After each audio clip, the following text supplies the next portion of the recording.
Welcome to Mysteries Niger. I'm your host, Esther. Have you ever heard of the term jungle justice? It's what happens when a criminal does something really bad, something depraved, and onlookers, eyewitnesses, community members, or even the victim's loved ones decide to take matters into their own hands. They become the detectives, prosecutors, judge, jury, and executioners all at once and decide what happens to the criminal. Today's case is a classic case of that, if not worse.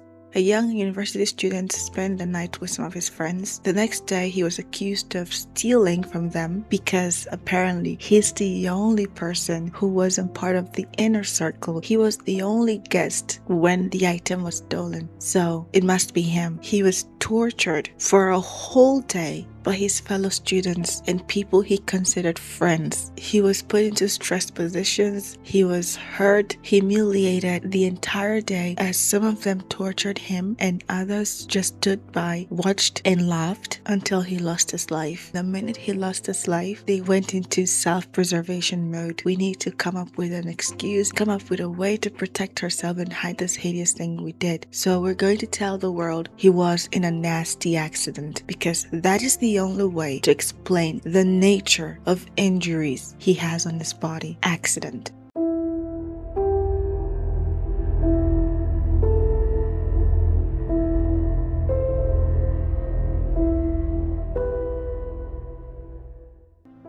I had an episode already prepared for today's upload, but yesterday I was doom scrolling the internet. I came across this case. I was intrigued in the worst way possible because it was a terrible news. We would like to believe we're no longer like that in 2026. The year is half gone. We would like to think that at this point we're evolved, better. And then you hear news like this of torture, a whole day torture, and we just get reminded there will never be hope for humanity. We will never be better than this. Couldn't stop reading, couldn't stop looking for more information. And unfortunately, there are lots of footage circulating the internet of some of the torture that was meted out to this young man. So if you go researching, just be careful. They're not hard to find. Just be careful. And I knew it had to be the next upload. So let's get into it. Today's case is a recent one. It happened about a week ago from the time of recording this, so we don't have enough information and most of the claims are unconfirmed. But so far, the verified story of the death of this young man is what I will be presenting to you. And any other thing that's allegations or speculations, I will let you know that's exactly what they are, rumors. And what has been verified, I will also state clearly is verified. But also be careful, content warning. There will be talks of torture, stress pose, humiliation, and if these are topics that are very triggering for you, please take care of yourself, go do something you love, and I'll see you in the next one. Today's case is about a young man who was named Ibrahim Pilasar Mbaya. He was a 25-year-old university student and a model as of a little over a week ago, and he was also a content creator, a chef. He was a multifaceted young man, talented person. He was even in a contest in a country and had just made it to top 30 finalists. And he was hoping he could make it all the way to the top. Just a few days before his murder, he posted about his success in the contest, and even the show announced him as one of the top 30 finalists. And his very last post was a message online that said, quote, "A little sunshine, a little silence, a lot of peace." Now that message looms over us like a dark cloud because that wasn't what he had. On his last day, he had a lot of sunshine, no silence, and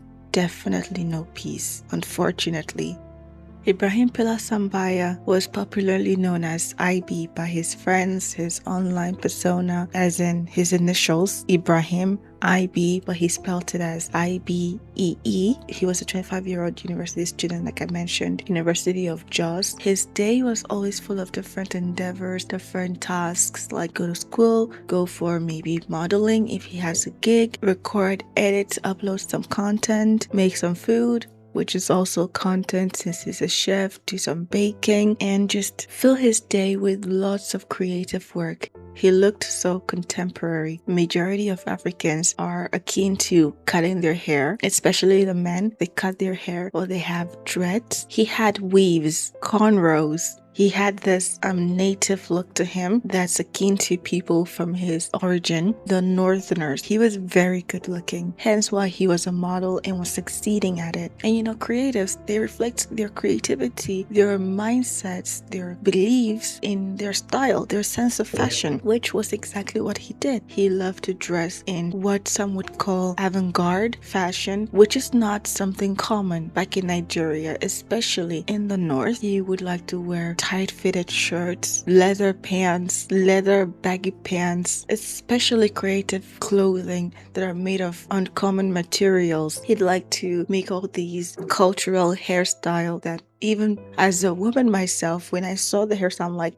damn, this is gorgeous. And he would rock it for his fashion gigs. He was, one would say, a fish out of water. He belonged somewhere else. And he was working very hard to get himself to where he belonged. But one thing about being unique, being different, standing out, is you always have people flock to you. You always have people want to be around you. Sometimes out of fascination and other times out of spite. They want to get close to you enough to hurt you. But right now, we don't know if that was the situation with these people he called friends.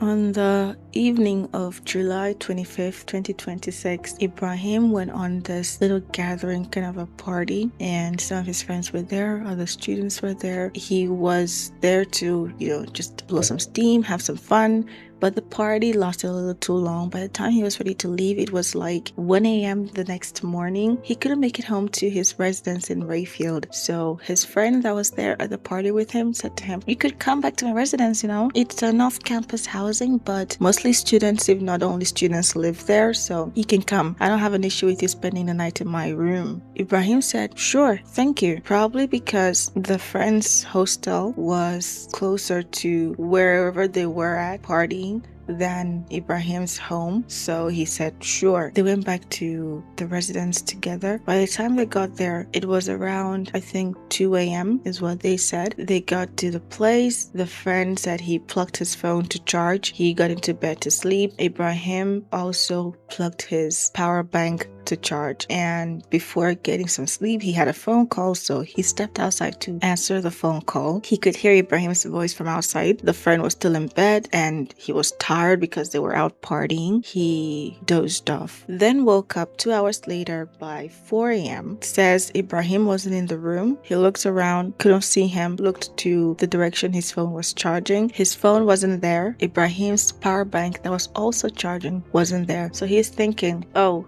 Ibrahim took my phone when he took his power bank. Whether he thought accidentally or not, we don't know. But he said he didn't think anything of it. He was just like, maybe he took my phone when he was taking his power bank when he left, because he's not here in the room, so he must have left. So the friend says he waited for Ibrahim to be back. Time was ticking. It was now 6. Ibrahim still wasn't back with his phone, so he got up, went out looking for his cousin, told the cousin, Ibrahim was in my room last night, spent the night, and now my phone is missing, and I think he took it. Can I call his number with your phone and tell him to bring back my phone? He claims at this stage he still believed it must have been an honest mistake or something. So he told his cousin, can I call my phone with your phone? The cousin said okay. He called his phone with his cousin's phone. His phone was switched off, and he called Ibrahim's number with the cousin's phone. Ibrahim answered the phone. The cousin spoke to Ibrahim. The minute Ibrahim heard his cousin's voice, he hung up. So they knew they couldn't reach him. He was purposefully avoiding them. They went to his auntie, told the auntie to reach out to him because they really need to see Ibrahim. The auntie called him, was like, where are you? Can you come over? He said okay, and went over to the auntie's place where these guys were waiting for him. That's how they got their hands on him. Started asking and demanding for the phone. He told them he didn't have the phone with him. They took him back to the hostel and kept telling him, you need to give us the phone. You're the only stranger, the only newcomer that spent the night yesterday, and today the phone is missing. He tells them, I didn't take your phone. What phone is this you're asking? iPhone 12 Pro. I repeat, iPhone 12 Pro in 2026. And you're killing someone over iPhone 12.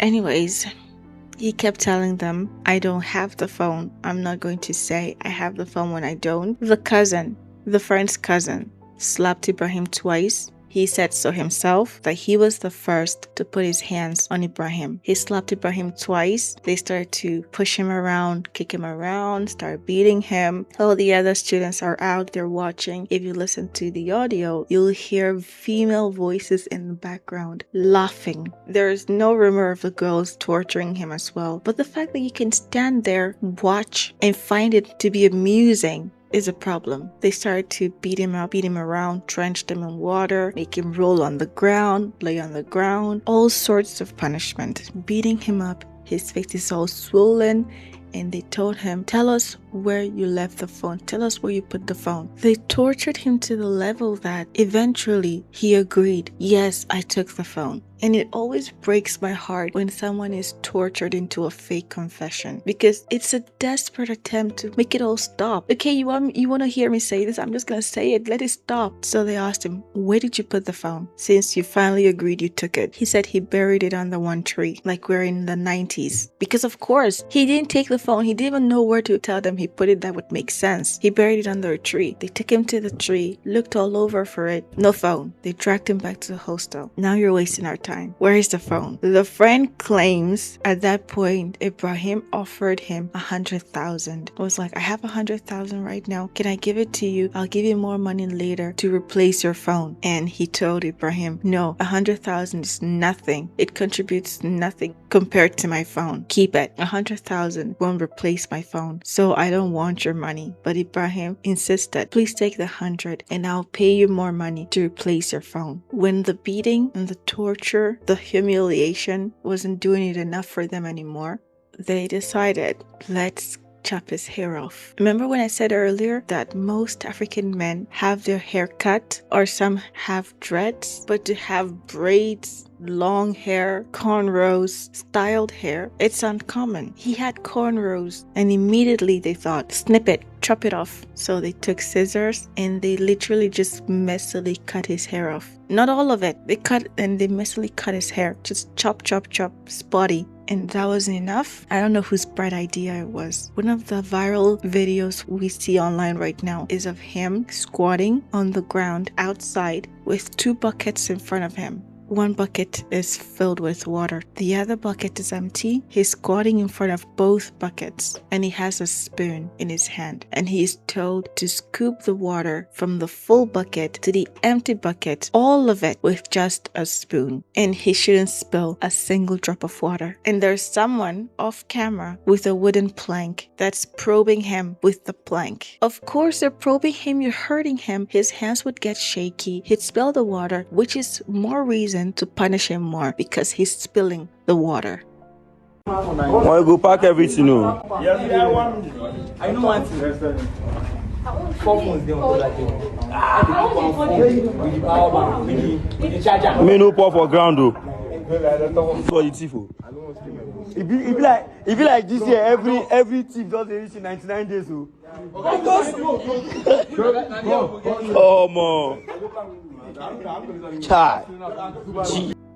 When that no longer did it, again, I wonder whose bright idea it was. They took him to the back of the house. It looks like where they do their laundry or where they dry their clothes, because there's a clothing line. It's a stick. It's sort of metal, 2 metal stands holding the line so people could hang their clothes on it. They made him sit on the metal, shoved him back, hanging by his knee pad. That's the back of his knee. Instead of falling all the way back, because he can't hang like that for long, they pull his hands all the way to his feet and they tie his hands and feet together. Even SARS, with their notoriously controversial reputation in the country, we don't think they do this. Make him hang by the back of his knee, his hands and feet together. And as if that wasn't enough, whatever was left of his hair, they tied it to the clothing line above his head. What type of stress position is that? What type of inhumane treatment is that? Then they walked away. They all just said, yeah, what a day to be alive for us. Now we're hungry, let's go eat. We'll come back later.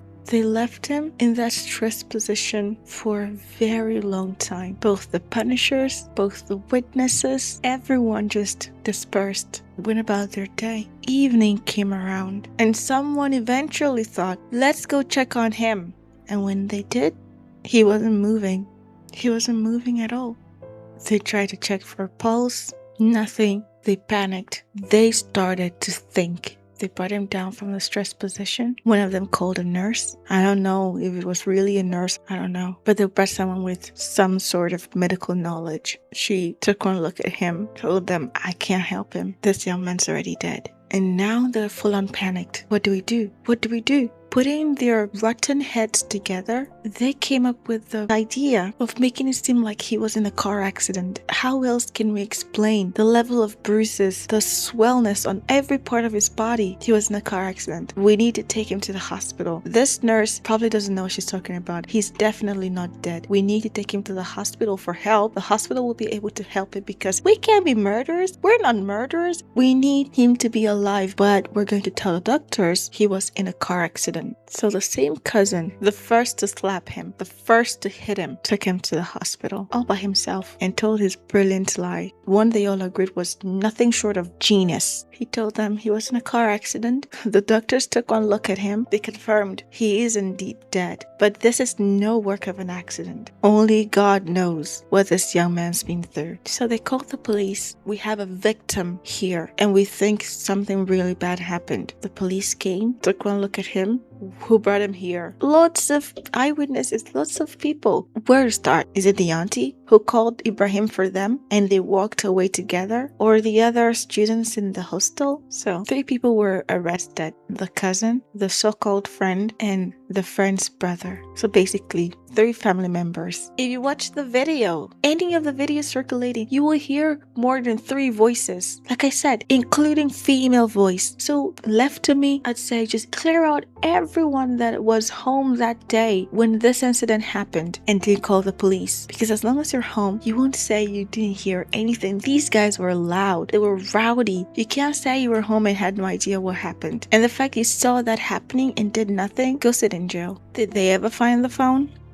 No. To this day, right now, we have no idea where that phone is. We don't know who took the phone, if there was ever a phone to begin with. So this is where the speculations come in. Netizens are asking questions like, what was this really about? Was it really about an iPhone 12 Pro phone? Really? Or was it about his sexuality? Because according to the comment in one of the videos, someone said one of the voices in the video that said something in a native language. The commenter said translation would be, do you do men? Because he's always wearing leather pants, tight-fitted clothing at times, braiding his hair, looks really good and fashionable and so self-assured that he's in touch with his feminism. So maybe to the myopic minds of the other students, they could just chuck that to being gay. So if the commenter's translation is true, it opens up a whole new conversation. Was this a hate crime? Or was this people taking matters into their own hands, meting out justice and taking it way too far? Another speculation we have now floating around is, did they torture, humiliate, murder, and also rob him? Because we all know 100K will never buy you an iPhone of any type. And if you have the finer things in life, you know that such things are pricey. So you don't even begin to offer someone 100K for a replacement. Ibrahim would have known that. So did they rob him after hatefully torturing him, but need a reason just in case the police were to find out they took money from him? They could say, no, he offered it to us as appeasement. People are wondering, is that what happened? Did they rob him as well? While we have other speculation like the friend, was he ever really a friend? Was there a time he ever considered Ibrahim to be a friend? Or was he just a hater that pretended to be a friend just to get close enough? Because nobody